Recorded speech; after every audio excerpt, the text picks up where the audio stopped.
Okay,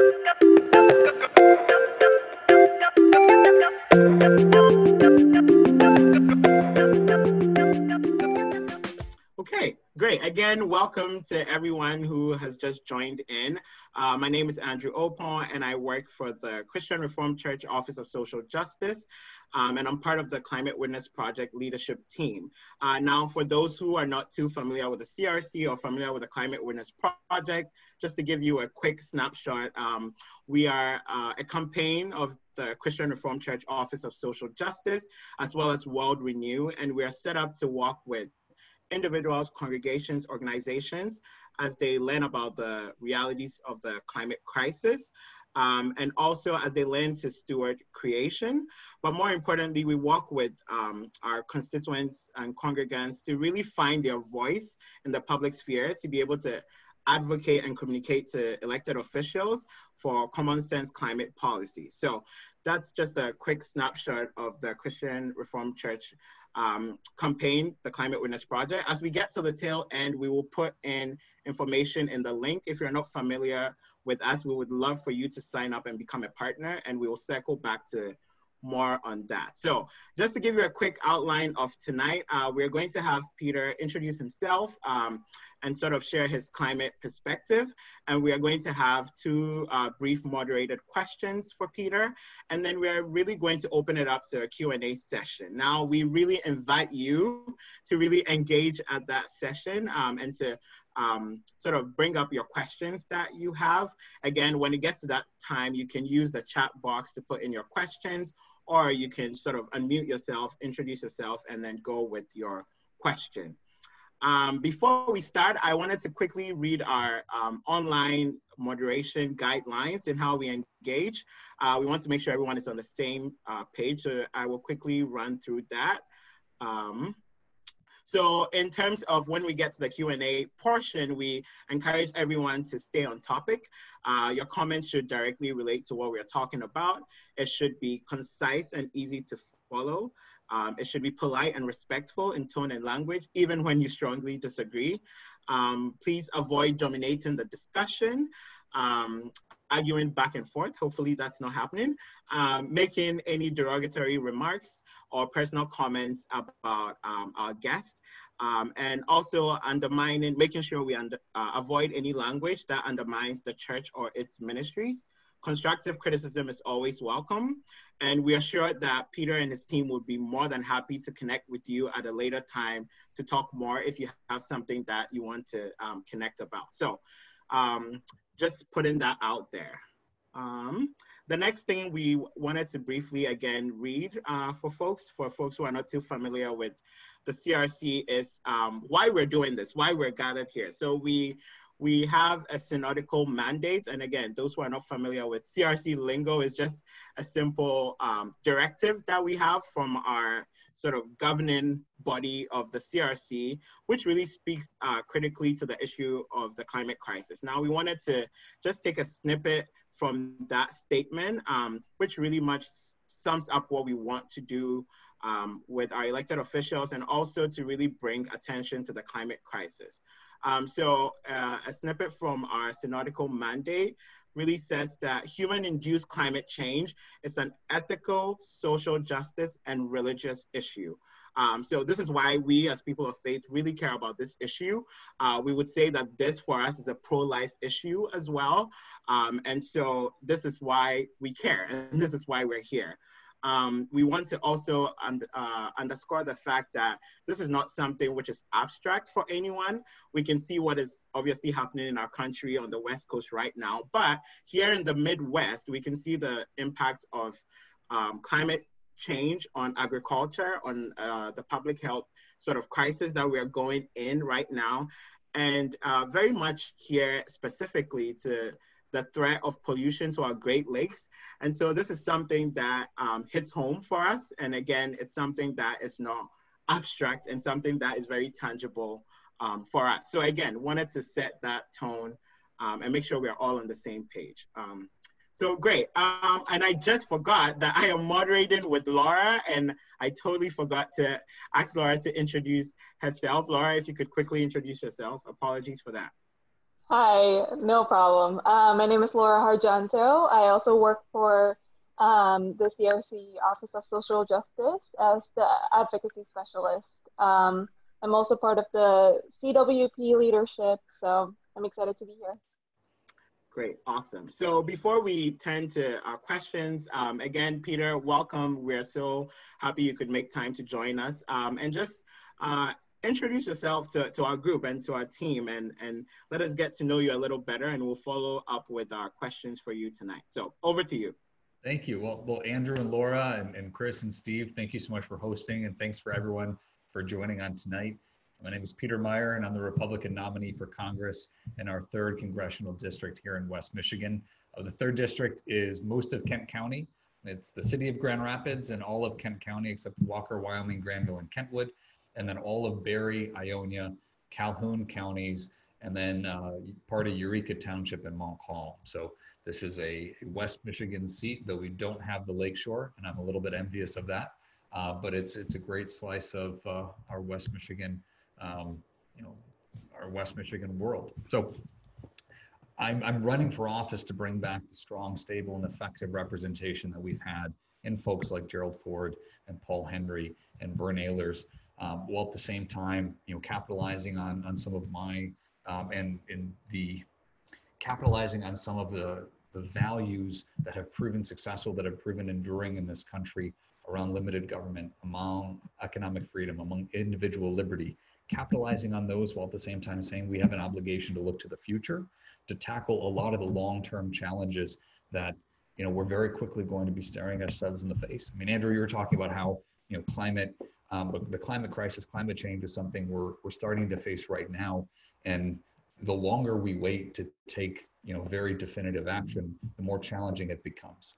I'm a huge believer in an ounce of prevention versus a pound of cure in terms of taking the responsible and disciplined steps today so that we're not faced with more tough choices down the line, and bringing back a longer term orientation to our government. I don't expect the government to be able to solve every problem, but I want to make sure that in those areas where only our government can act, that it acts in an intelligent, thoughtful, and long-term oriented fashion.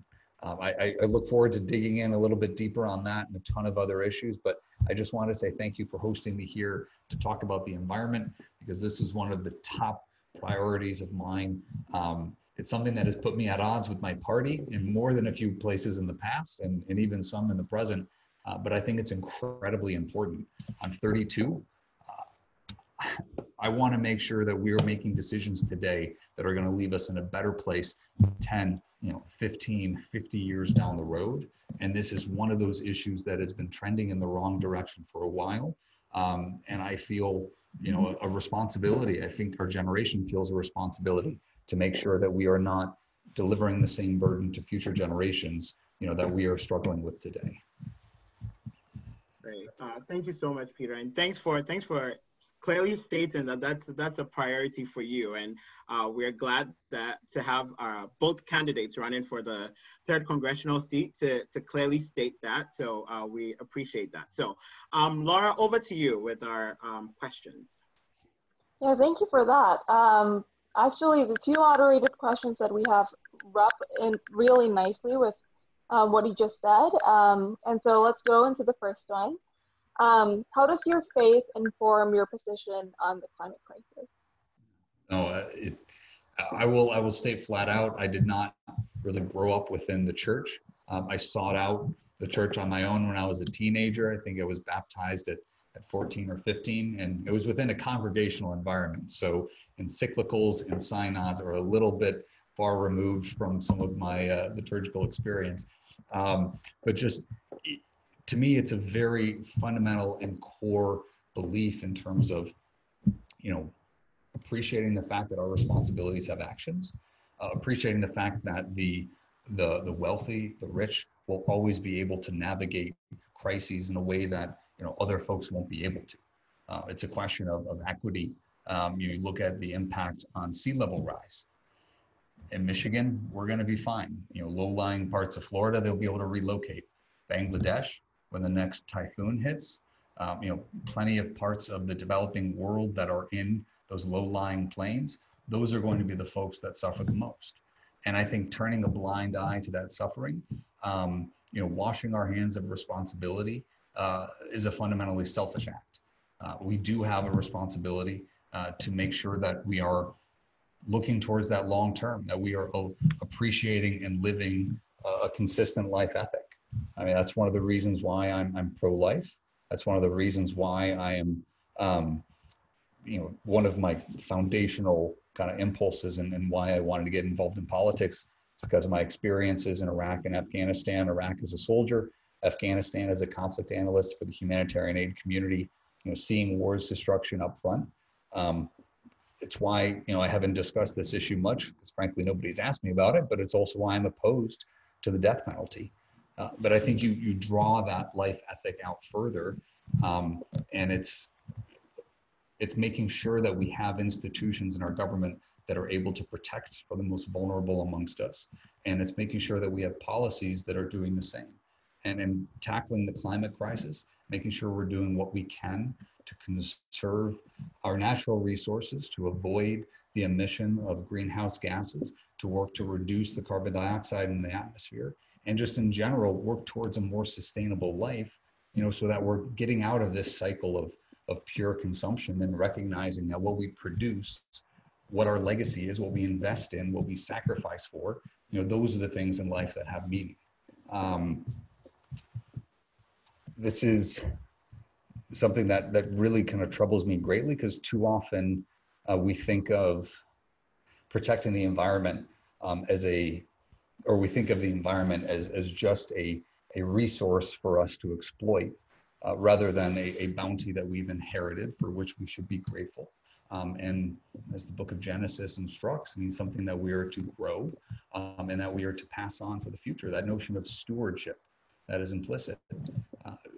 Again, I said it from the beginning, the Republican Party has not been on the right side of this issue too many times, and that's something we absolutely need to change. But I firmly believe there's nothing more intrinsically conservative than those notions of sustainability, than that idea of conservation and stewardship, that what we have is not ours to own, it's ours to shepherd and protect for the generations to come. Thank you, Peter. Moving on to the next question. So with the climate crisis that you have mentioned, what do you think is the role of the federal government, and how do you see yourself contributing to that role should you be elected?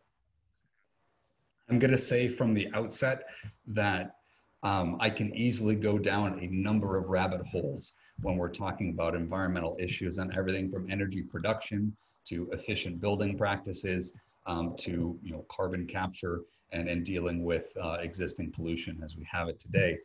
So I will try to avoid doing that, but I think the federal government's role, you can break that down to a number of places. One, we need to appreciate, when it's on the energy production side, all the ways in which our government today is implicitly subsidizing many carbon heavy fuel sources and energy sources.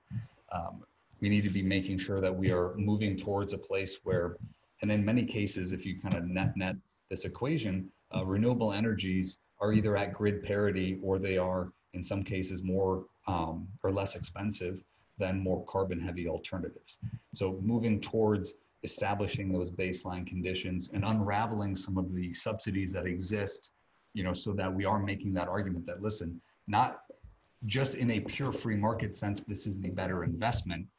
And so now, how do we remove some of the hurdles that we have? There's a big difference between sort of an explicit regulation that is promoting a status quo, and the implicit hurdles that are making it harder to adopt new technologies that will be more renewable.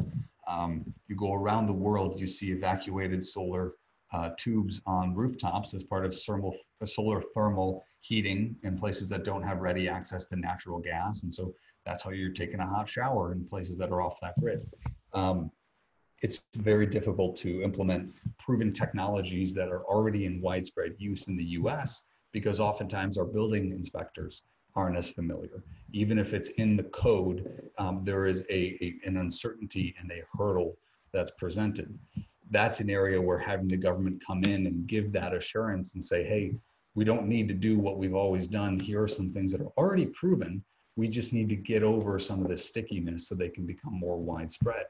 One area where the federal government has a very concrete role is in the research and development, through the Department of Energy, through ARPA, or ARPA-E, the Advanced Research Projects Administration Energy, to work on those next generation options, whether that's on carbon capture and carbon sequestration, whether that's on more efficient energy storage on the battery front. I mean, that's a place we need to be making really large gains in order to move towards the future we need to, whether it's on updating our grid so that we have more effective transmission and can appreciate the fact that very soon in the near future, the proliferation of electric vehicles is going to provide a real opportunity to expand renewables.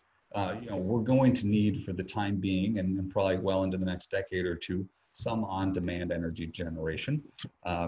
Nuclear offers some options there. Natural gas is probably the easiest to scale right now. But as we shift towards greater and greater renewables, ways that we can recalibrate our overall energy grid so that we're able to account for the variances in production and consumption. All of these are places where the federal government's going to have to provide a role, because it depends on utility management. It depends on creating the right incentive structure, depends on unwinding some of the subsidies that are keeping our system locked into place. And there's some things that only the federal government can do. Now, again, I said from the beginning, I'm a believer in limited government. I'm a big believer in pushing decisions down to the lowest level possible. Some of that's realizing that the more you tangibly connect outcomes, the more you're able to sell folks on it.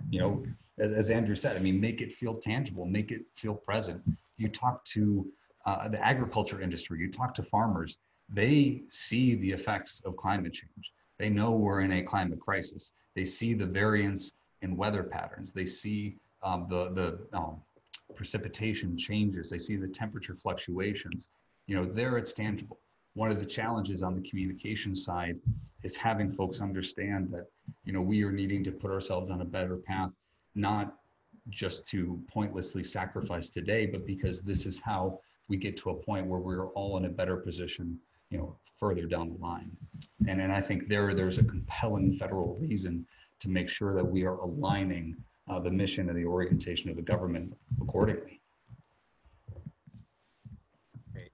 Thank you for that. I think, like you said, your answers to that kind of vary from other people in your party. So I think it's good to hear that and to hear that concern from that, because I think sometimes there's that push of like, okay, it's just not putting in people who have like limited government perspective. It's like, do not see a role at all of the federal government.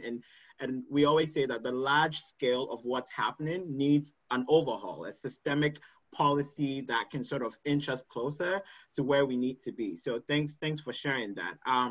At this point, we'll transition more to folks for their questions. If you're just joining us, a few folks just joined us. We are transitioning to our Q&A session. You can use the chat box to put in your question, but feel free to unmute yourself, introduce yourself, and ask your question. I'm gonna open it up for that before I turn to the chat box. But if you have a question, please feel free to unmute, introduce yourself, and state your question. Hi there. I have a question. Well, first off, my name is Cameron Criticos, and Peter, I want to thank you so much for being here, and thank you to the Climate Witness Project for putting this together. Peter, I've got to say, I've really enjoyed some of the things that I've heard from you tonight. You are clearly well-versed in this area, and that is very, very refreshing. I'm calling in tonight because I love West Michigan. I lived there for 5 years before moving for graduate school. I'm currently a graduate student at Yale University at the School of the Environment. So in short, I study climate change and I study its impact on our world. I'm also a student at the Divinity School, and so my faith is what drives me to be here. Having looked over your policy positions, I 100% agree. that the private sector innovation has made incredible inroads for new energy sources to be competitive on the market. It's made renewable energy more widely available and affordable for private and commercial interests, and we need more of this. We agree on that completely. With that being said, I don't know a climate scientist or a policy expert in this field who will tell you that the private sector alone will enable us to overcome the magnitude of this crisis. I'm not sure it will be enough for us to say that we allowed the private market to solve this when 100 million Bangladeshi citizens are forced to flee their homeland, like you previously mentioned, or when the fight over natural resources becomes the international crisis of the 21st century, or at home here in Michigan, when the state's infrastructure is potentially overwhelmed by climate refugees. So my question is simple.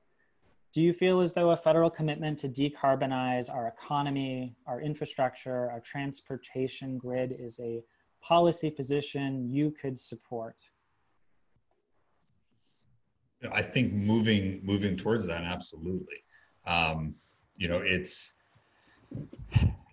to me, the magnitude of what a solution will entail is easiest to really uncover when you start to peel back all the layers. I kind of mentioned in the beginning that network of subsidy that exists right now.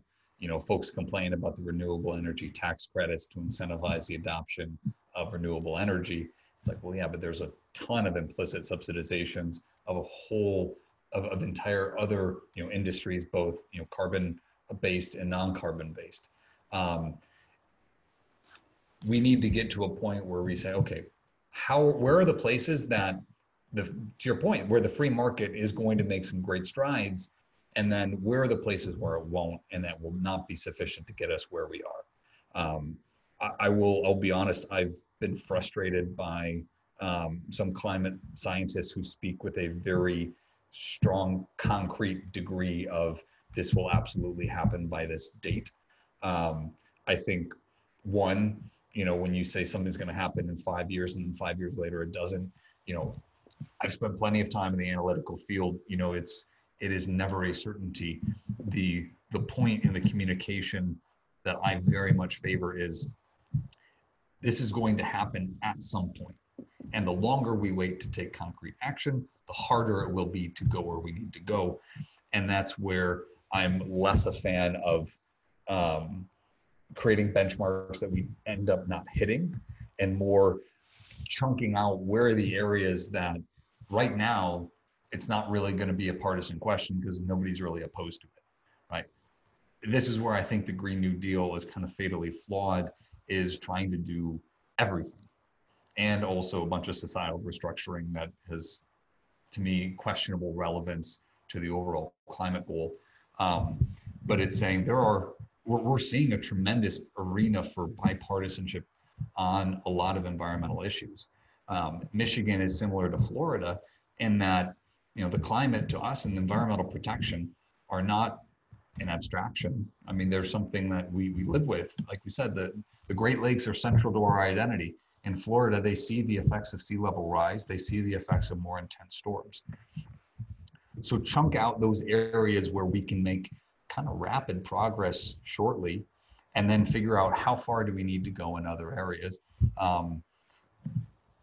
Because I'm not banking on technological advancement alone to get us where we need to go.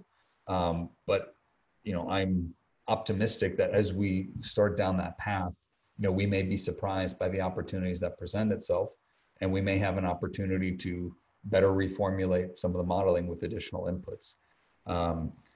Decarbonization of our transportation infrastructure is going to be obviously a different question in aviation than it is in shipping, than it is in personal transportation versus commercial transportation. The electrification alone is, while it may be carbon free, assuming it's pure renewable generation, there's also a strong environmental impact to battery production, which is why having increased federal research and development towards that is very essential. And there's some limiting factors in current battery production around some of the rare earth metals that again are not being mined in a carbon-free way. We need to get to that point. We need to work to that point.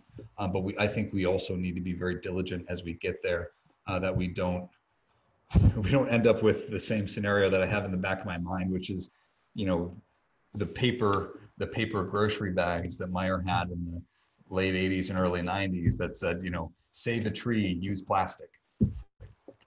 Okay, that made sense at the time, but now when we appreciate the overall impact, it was a bit misguided. Sorry, that was kind of a rambling, way of going around, but I really want to. This is why I'm a fan of kind of peeling back that onion, so we can figure out what's the low-hanging fruit that we can move on quickly, and where are going to be the areas that require more sustained commitment, so that we can appreciate the magnitude of the task ahead of us. Thank you. Thank you for that question, Cameron, and thank you for your response, Peter. So moving on to the chat, I see a question from Jan, which says, what would you do to encourage the U.S. joining the Paris Accord again if climate change is your priority? And I think that is a very important question, especially for our organization, as we support that. And as it's kind of disconcerting that the U.S. is among, I think, 2 other countries who are not part of the Paris Accord. So I think, yeah, that is a very pertinent question to our discussion. Your response, Peter. I'm far more focused on kind of outcomes than inputs. I think we've seen international accords can make some progress. The reducing the hurdle that compliance makes is going to be key. My wife is from Brazil, and the president down there, Jair Bolsonaro, he's very critical of a lot of environmental protections, and in many, the justification in some parts of the Brazil's not necessarily fully developing world, but in some countries along those lines, you have folks saying, listen, the US and much of the industrial, OECD nations, they depleted their environment and they ran roughshod over their natural resources 100 years ago, and that helped them become superpowers and leading economies today. Now, other countries racing to catch up are being hemmed in by environmental protections. This is going to be something that's going to require global engagement, appreciating the fact that while the U.S. leads in some emissions, we're making improvements slowly, not as quickly as we need to be, and there's a lot of opportunities for gain in the short term. But this is something where the U.S. alone is not going to reach a good solution. I'm skeptical on efforts that lack teeth, on those that are more commitments that allow folks to get up on the dais and get their photo op and have a nice ceremony, but don't ultimately have accountability mechanisms that are driving folks towards those goals. I think we could have far more effective international engagement, and frankly, we have a period right now where I think there's a good opportunity. We're recognizing that if we should have strong environmental protections in the US, if that moves manufacturing overseas and we're just encouraging folks to pollute somewhere else and allowing them to save money doing so, we shouldn't find that satisfactory.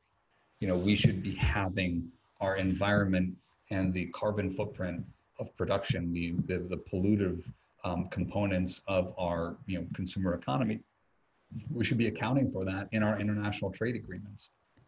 There are ways where we can make this more effective than simply signing on to an international agreement that is ultimately non-binding.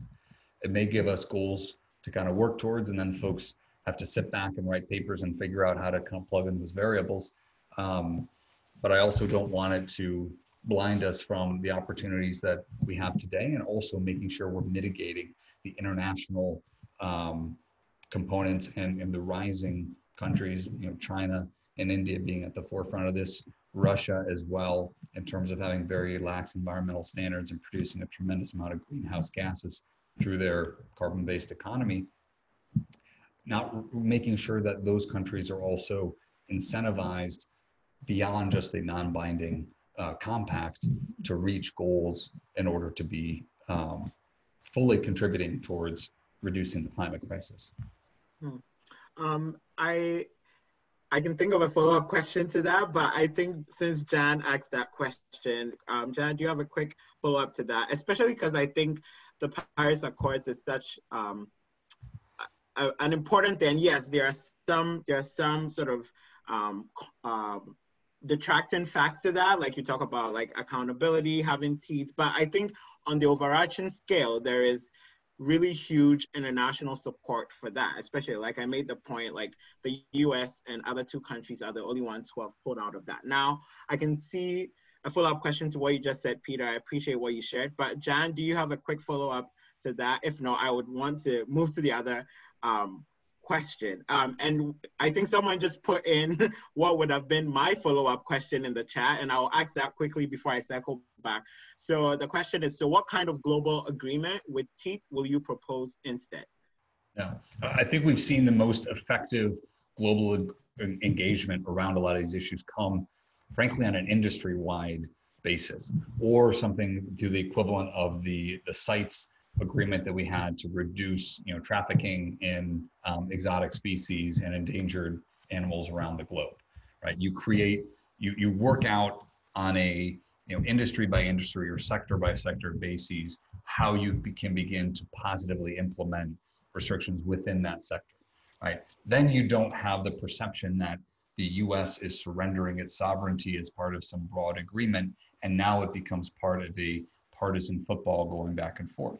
Rather, it is here's an industry, here's whether it's electrical production or something else, here's an industry, here's what we're seeing right now in terms of the production, here's how we can effectively move towards a better solution here, here's where the time frame may need to be given the relative development of one participant nation or another, and then you're working in concert, rather than having the sort of the patchwork and the lack of enforcement that we have today. And it's a lot more clear in that case to identify violations because it's not broad-based goals that, again, are really easy to evade ultimate accountability towards. But it is far more specific and far more action-oriented. What we've seen in some instances, and I think of the coke production, for energy. Now you ban it in the U.S., you just create an export market. It goes overseas to China, and then again, you're shifting where the problem is. I'm not a fan of that because I think it doesn't sort of reduce the aperture of what we're focusing on, and again, it makes whatever that agreement or engagement may be more subject to. If somebody objects to one small component, in this case, it might be coal, and the perception it's putting American workers at a disadvantage, then that causes the abandonment of the entire agreement, rather than having a much more comprehensive set of agreements around specific areas, so that we're not in that position of it being an all or nothing, but we're continuing to move forward. Well, thank you for that response. The next question, almost in a similar vein, but more talking about sort of tangibilities to get us where we need to. So the question is, are you familiar with the carbon fee and dividend concept? If so, would you support legislation to introduce this in the US? I'm familiar with it. I will say, I think that is, and I appreciate the way that it's framed, because oftentimes tax is the pejorative that is put into that bucket, and then it's kind of rejected, prima facie. There may be some potential in recognizing and in hopefully incentivizing afforestation and reforestation in this regard. We're already seeing in some of and granted, it's nascent and it's probably not where it should be, but in the carbon offset private market right now, seeing Native American and indigenous tribes in North America taking advantage of the fact that they are shepherding tremendous natural resources and that those are operating as a carbon sink at the moment. Appreciating the fact, and I could go on a very long rant about mass timber and cross-laminated timber as a way of either carbon neutral or carbon negative building production, right? Creating that incentive structure so that if you have otherwise fallow land, you are going towards afforestation and reforestation as natural means of carbon capture. That is my sort of broad impulse. Now, again, the wanting to make sure, and I'm very wary, again, when it comes to federal intervention, of having the lightest possible touch.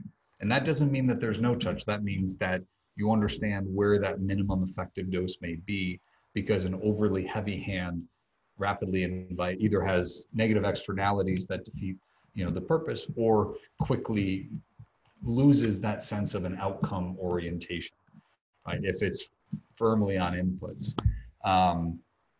So it's something that I'm not rejecting out of hand.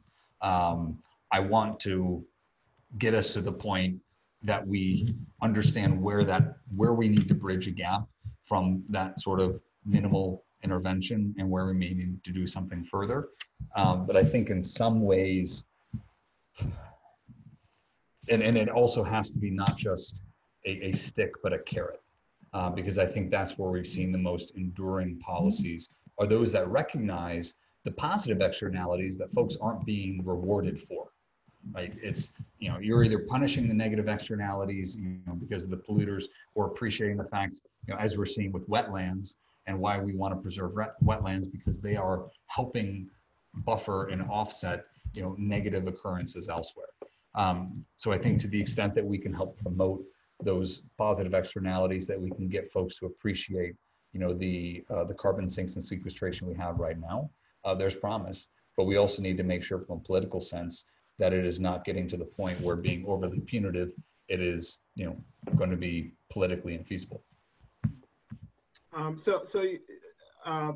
Again, same in the vein of sort of building an incentive structure, I think the next question really ties into that, and it talks about the fact that you mentioned about EVs, and the question is, should the federal government subsidize that industry and or fund the building of an efficient charging infrastructure to support that?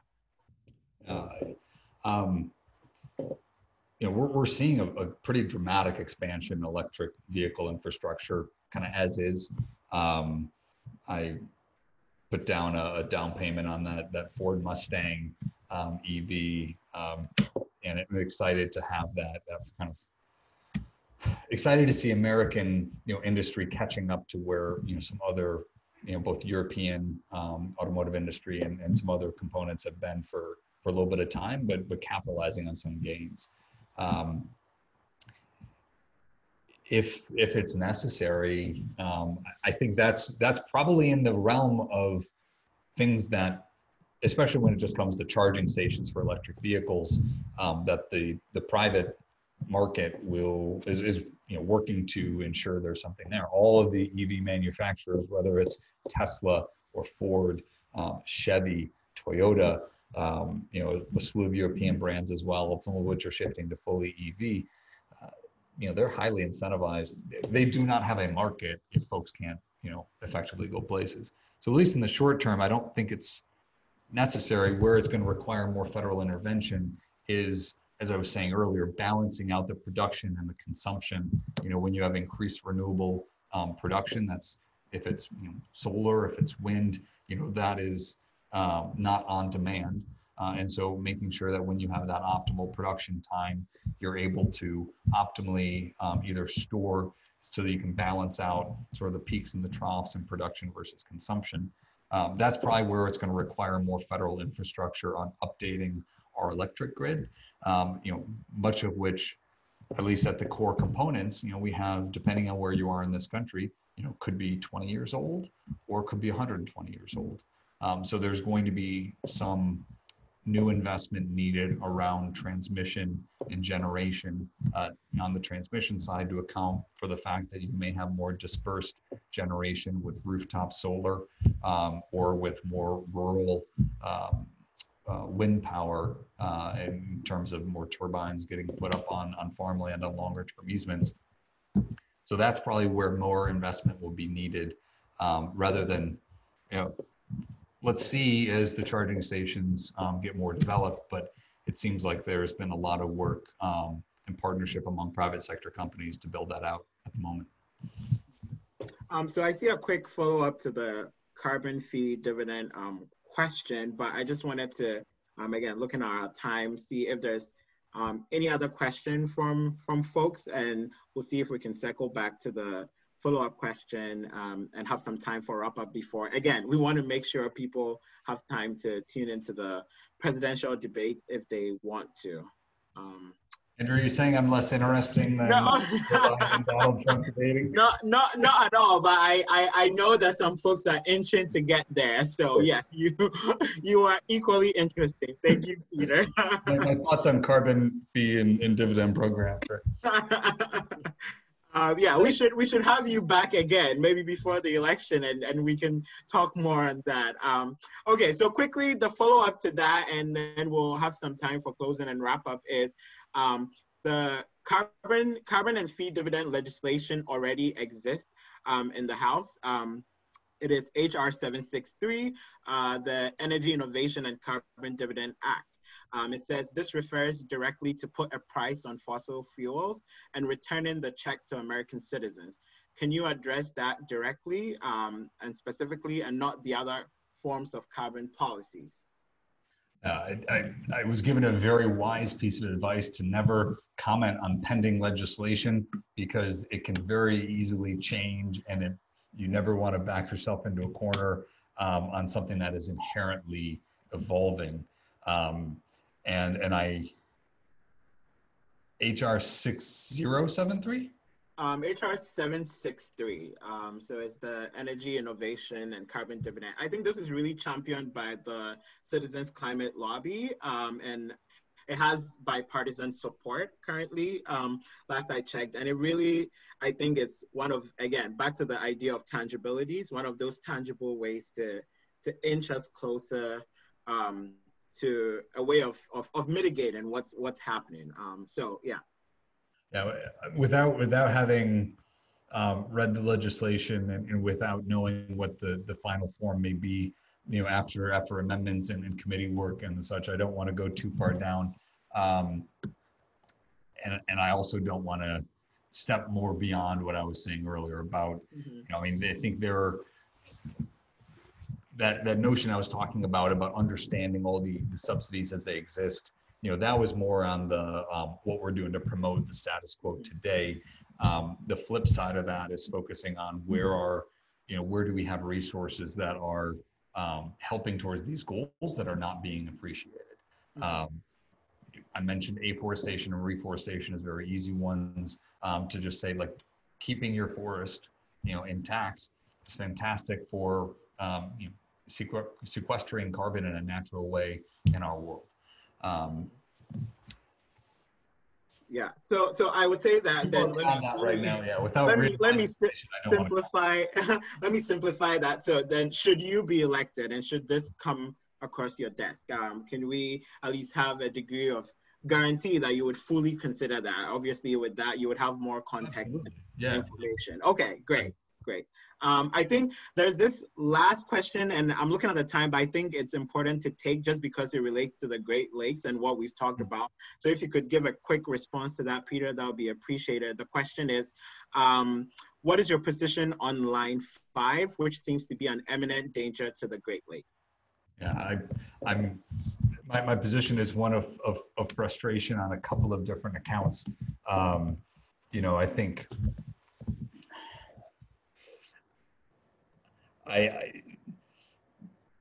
there is absolutely a need for us to be focusing on what a reduced carbon or a carbon-free future may be. I've been frustrated that the tunnel seemed like a short-term solution that that I think when it was initially proposed and agreed upon would probably already be nearing construction right now. And sometimes you can't let perfect be the enemy of the good. I'm worried that the longer legislation continues, that it may not be feasible for complete removal today in 2020. I would rather we make sure that there is no increased degradation and threat to the Great Lakes.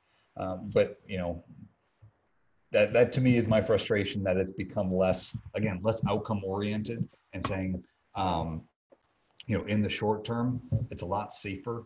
Again, notwithstanding the threat of this specific line, if it were encased, it'd be a lot safer while we still have a reliance on carbon energy to be transporting it securely, rather than putting it into, you know, shipping it via freight, which, as we saw in, I think it was in Quebec 2 years ago, can have catastrophic consequences. Putting it over the road, which can also not only be increasing a carbon footprint, but causing an increased hazard. I move towards the 80% solution today and then focusing on the 20% tomorrow, rather than taking an all or nothing. And I worry the more we take an all or nothing approach, the more a hazard like that continues, rather than, you know, working on something that will mitigate the immediate problem and giving us time to work on the longer one. Okay, thank you. Thank you for that.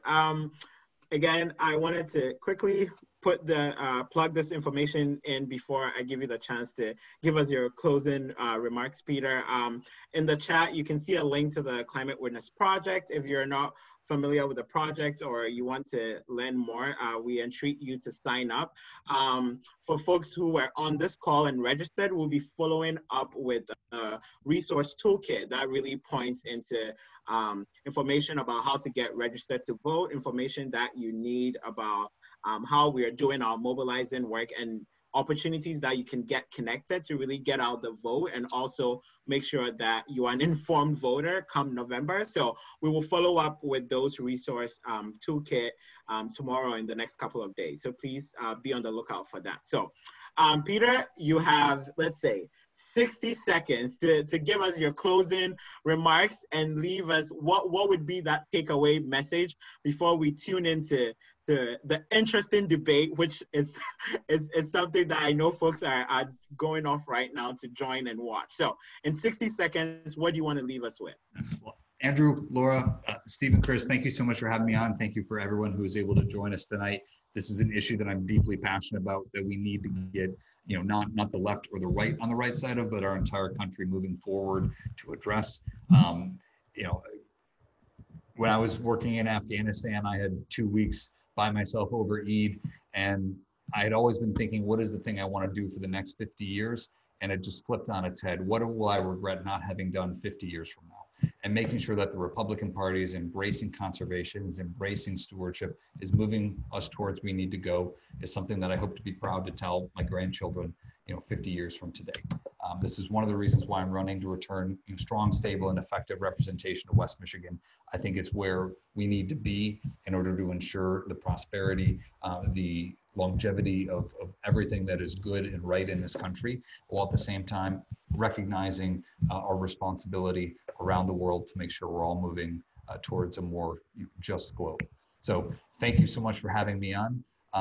And whatever happens, I look forward to continuing this discussion.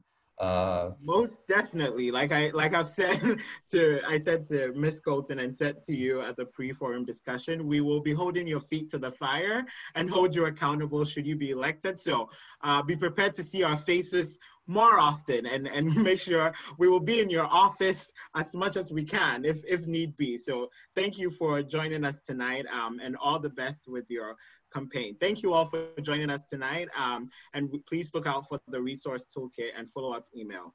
Thank you. Have a good night, everyone. Thank you. Go.